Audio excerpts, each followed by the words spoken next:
Hey there folks, it's Mike with Articulate here, and in this video I'm going to share with you some cool tips and tricks for using the Zoom Region tool in Articulate Storyline. Now folks often ask, well, what do I use a Zoom Region tool for? And certainly there are a lot of different ways that you could use it, but my favorite is actually creating a bit of a zoom and pan effect in Storyline. And so not only am I going to share with you some tips and tricks with this video, I'm going to show you how to create a cool panning effect, such as that on this slide. So you'll notice we've got a picture of some food here. We're zooming in, and then we're going to pan. We're going to pan left, we're going to pan to the upper right, and then we're going to pan to the upper left here. Now you can also use this type of technique for a conversation. Maybe this is a scenario and you want to bring attention or focus to people that are speaking. So what you could do is you could pan back and forth between characters. Again, sort of a neat effect. So let's go over here. We're going to take a look at how we'd create this. So let's begin with our tips and our tricks.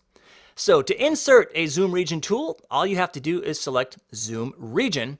And tip number one, trick number one is that wherever your playhead is, that is where the Zoom Region tool will be inserted. The Zoom Region, you'll notice the 5-second mark, that's where it put it. Now I can move that about. I can increase and decrease the timing on that here. I'm going to move it all the way back to the left, over to the right, so I can play with that.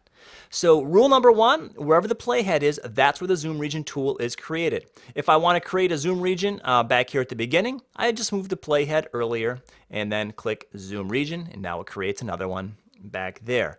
So for now though, rule number one, playhead determines where it is created. Rule number two, the smaller the box, the bigger the zoom. So what's going to happen is anything inside this Zoom Region area, when this Zoom Region occurs on the timeline, this area inside is going to be zoomed in to fill the entire slide. So let's take a look at this here. I'm going to do this. I'm going to come and zoom in. So really small box here. And you'll notice that we're full screen. Now we're going to zoom in, and it is really zoomed. It's almost to the point of being blurry.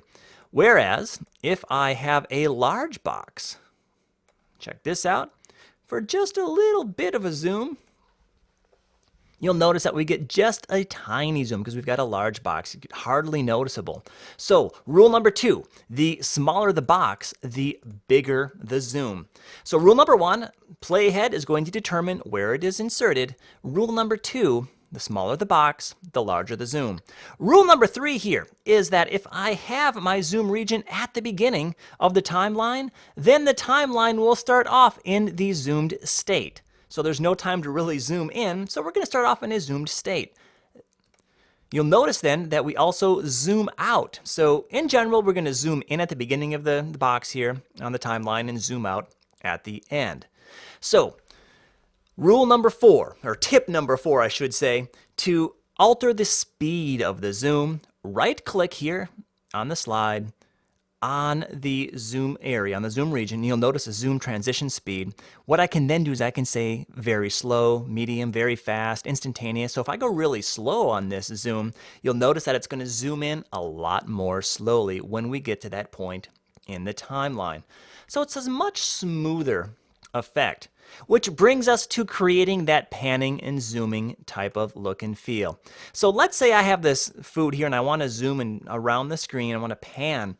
Well, you'll notice if I insert another Zoom Region here, let's say this one, if I leave a gap in between my Zoom Regions, what'll happen is it'll zoom into the first,